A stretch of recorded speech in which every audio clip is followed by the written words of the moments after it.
Alright, good morning everyone. We are going to start with electrochemistry today, one of the very important chapters of inorganic chemistry.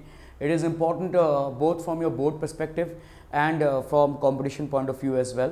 What we are going to cover in this slide is basically what is electrochemistry and why do we study it, or rather what is the applications of electrochemistry, right? So we'll start with electrochemistry. The definition of electrochemistry looks a little complicated, but I'll ensure that I explain as much as possible.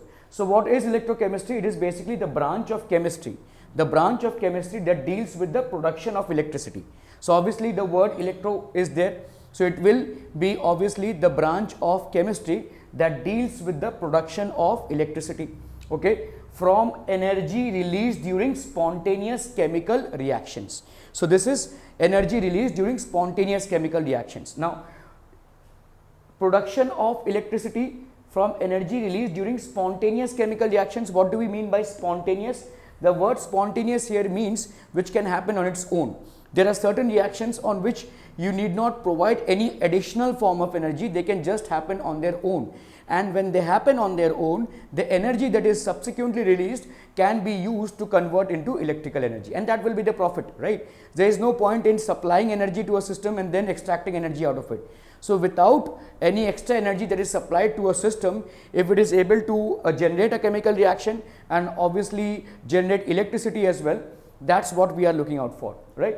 So spontaneous chemical reactions and the use of electrical energy to bring about non-spontaneous chemical transformation. So we use this to bring about non-spontaneous, which means that these are certain reactions which will not happen on their own. Spontaneous reactions can very much happen on their own or with a little push, okay. Non-spontaneous reactions cannot happen on their own, they need a backup, okay. So electric energy to bring about the non-spontaneous chemical transformations is called electrochemistry. So electrochemistry involves the conversion of electrical energy into chemical reactions and chemical reactions into electrical energy, vice versa, right? So this is how the electrochemistry part will be. Now when we study this, when we study anything, obviously we need to have a clear understanding as to where it goes, or what are the aspects that it covers, or whether it has any practical utility or not. So whenever we study any chapter, we need to have a clear conception as to whether we have achieved something in this field, whether there are certain applications that are really important. So this is just an example of what happened, okay. There were these three scientists, McDiarmid, Heger and Shirakawa, who in 1977 what they did was they subjected polyacetylene, which is basically an organic compound. Polyacetylene is basically a polymer, alright. So it's a huge change. Now when they subjected it to iodine and bromine vapors, now we know that it is an organic compound, so obviously it will not be a very good conductor of electricity. However, it might have a high elasticity, okay. So it behaved like a metal. It started behaving like a metal, which means that it showed properties which are very much correlated to metals, like property of luster, property of conductivity. So it started behaving like a metal. So originally, which was a non-metal, when it was subjected to vapors of iodine and bromine, started behaving like a metal. Now what was the advantage? First of all, it's easy to make a polymer, alright. Metals, we need to have a specific process of their extraction and all. It's not easy to extract a metal from earth, okay, and the ones that we generally use for electrical conductivity are the ones which are extracted from earth. But here, by making an organic compound is relatively much easy. The added advantage that we have is by adding certain selective impurities to these compounds, or rather these polymers, okay, they were converted into glass and metal, okay. Now not glass and metal, but they behaved over a range, okay, which is dependent on the amount or the content of the impurities that you're adding. So by subjecting them to certain impurities from outside, they behaved or showed a range of properties from an insulator to a conductor. They behaved like an insulator as well as a conductor like a metal, okay. So they showed a range of properties. So these were the scientists who were involved in it, and what they discovered that many organic polymers, okay, were created, like polyaniline, polypyrrole, polythiophene. All these were basically organic polymers that were created, which had carbon, hydrogen and oxygen, okay, as the primary compound, and sometimes they also included nitrogen and sulfur, okay. So exhibit flexibility and conductivity, both of them exhibit flexibility as well as conductivity. So that's an added feature, okay. Whenever you have a compound which is giving you both the properties of a metal and a non-metal. So you would go for that, right? And which is much more easier to make. You don't have to have a very extraordinary extraction process to make that. So in this case, it is very easy to basically make a compound, first of all organic compound, and you are subjecting it to certain vapors or adding certain impurities, and you are converting it to almost a metal like compound with an additional feature of flexibility. So there is flexibility along with conductivity, and luster is also there. Alright, so if we do all these things, we get these compounds, which are very much important, and for that they were rewarded the Nobel Prize in 2000. So this is just an example of how far we can go with electrochemistry. Okay, obviously chemical compounds showing property of electricity, enhancing the electricity property, conductivity property, all this is basically, so where electricity and chemistry kind of meet and have a common consensus, we call it as electrochemistry. Alright, I hope you have at least a basic idea of what we are going to deal with. Okay, we are going to deal with a lot of things out here. Okay, but the basic conception should be clear that it is a very important chapter in inorganic chemistry, and is just an example of how important it could be. Okay, so I hope you can take a snapshot of this, and if you have any questions just for this slide, feel free to post it in your comments, and we will continue with more slides to this. All right.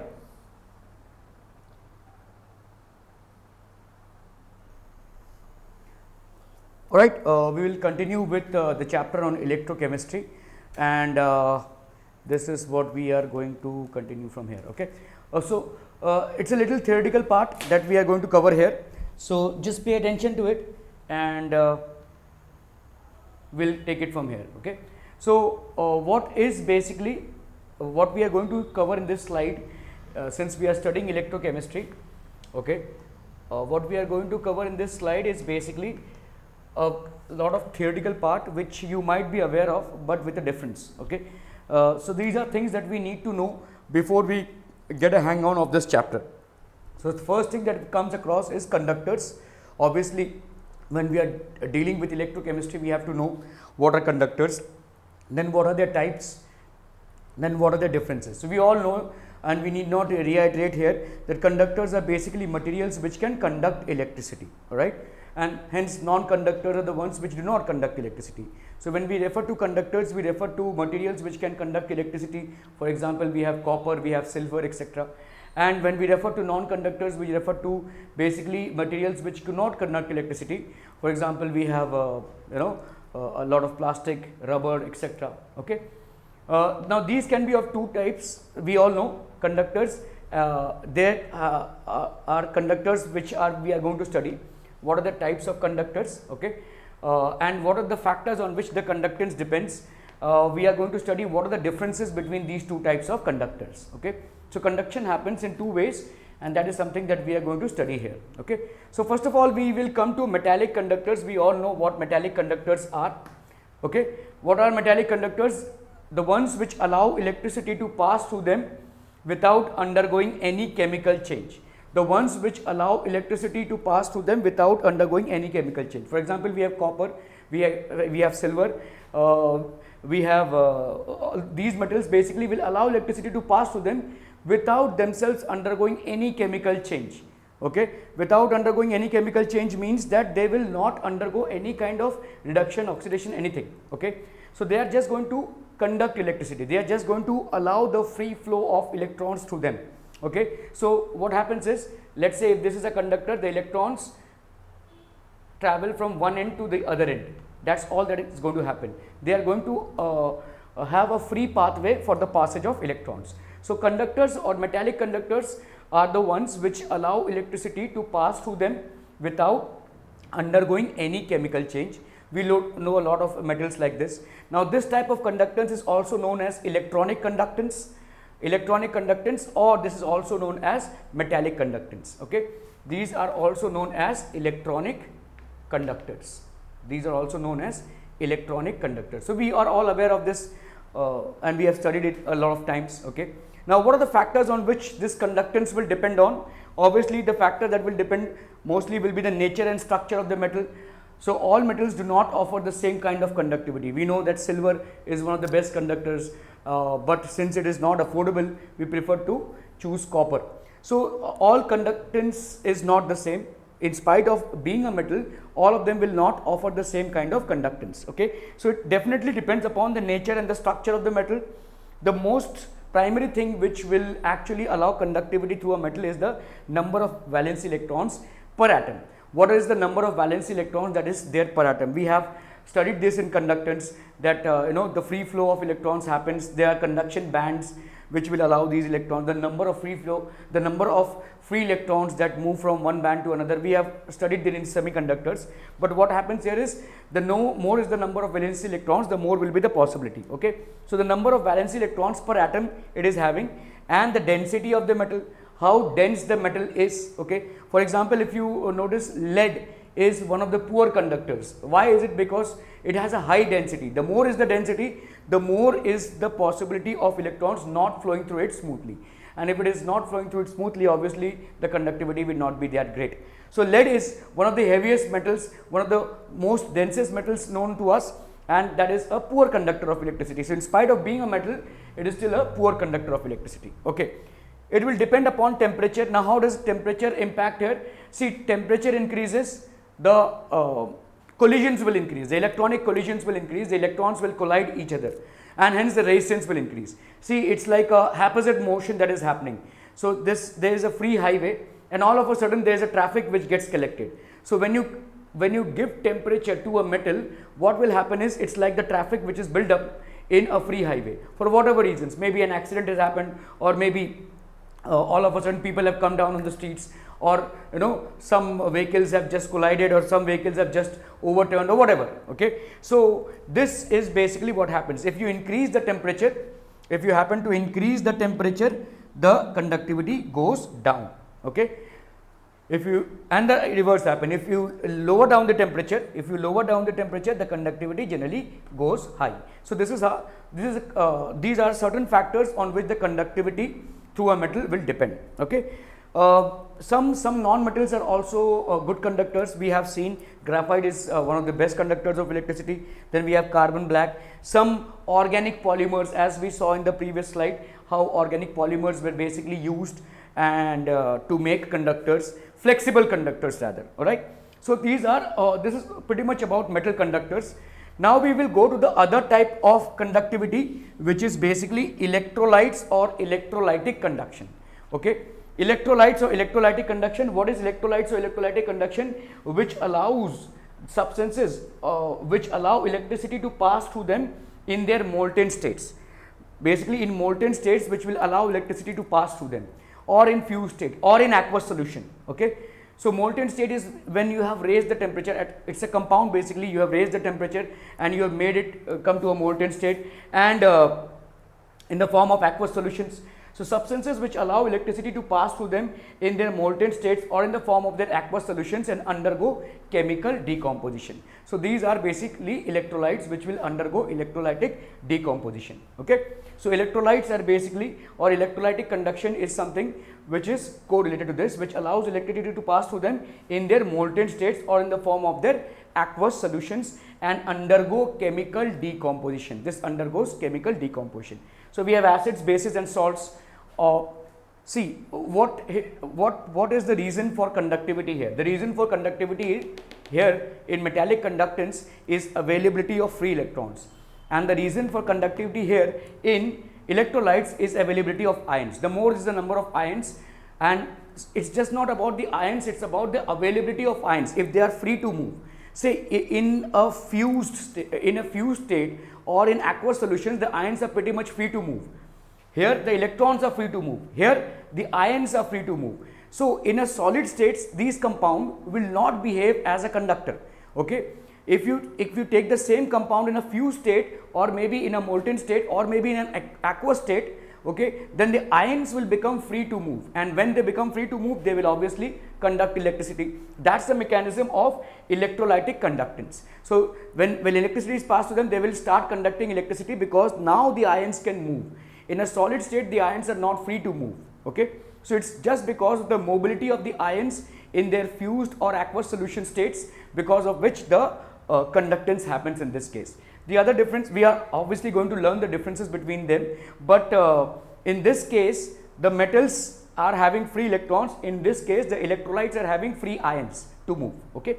So acids, bases and salts, we all know that they are all made up of ions. Okay. Conductance is due to ions, hence they should be free to move.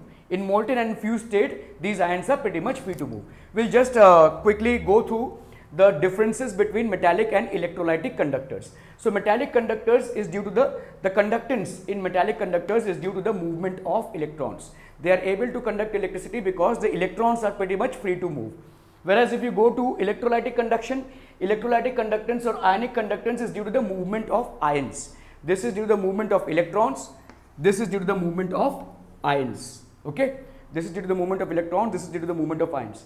No change in chemical properties of the conductor. There is absolutely no change in the movement in the chemical properties of the conductor. Okay. So the chemical properties do not change due to flow of electrons. The chemical properties will not change. They will just provide a pathway. A free pathway is provided for the flow of electrons. Their chemical properties are not going to change. It doesn't mean that copper had almost 15 electrons. Now after the passage of electrons it has got 2 electrons. No, it doesn't happen that way. It just provides a free pathway for the passage of electrons. Okay. So there is no change in the chemical properties whatsoever for a metallic conductor. Whereas in this case, decomposition of the electrolyte happens. The electrolyte undergoes decomposition as a result of the chemical reaction that is happening. So there is a certain chemical reaction that is initiated, because of which there is a decomposition of the electrolyte. Okay. No transfer of matter. There is no transfer of matter. That matter is not transferred. However, this involves transfer of matter as ions. There is no transfer of matter in metallic conductance. There is no transfer of matter at all. The electrons are just being provided a pathway. Here the transfer of matter or ions happens. Okay. So here we have a chemical change and as well as transfer of matter or ions happens. Okay. So there is a decomposition that is happening here. There is a chemical process that is happening here as well. Now here the conductivity will decrease with increase in temperature. As I said, it's like a commotion that happens. The electrons are moving freely. All of a sudden, if you increase the temperature, the electrons will vibrate more, will gain energy, and they will start colliding with each other, because of which the resistance of the conductor will increase, and because of which the flow of electricity will decrease. Okay. So this decreases with increase in temperature. If there is certain increase, this decreases. Increases with increase in temperature. This basically will increase with increase in temperature. Electrolytic conductors will basically increase with increase in temperature. Is this properly and thoroughly understood?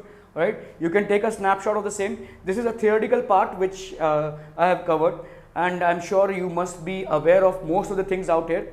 Just minute differences between metallic and electrolytic conductors. Right? Okay, you can take a snapshot. We'll move on to the next slide then.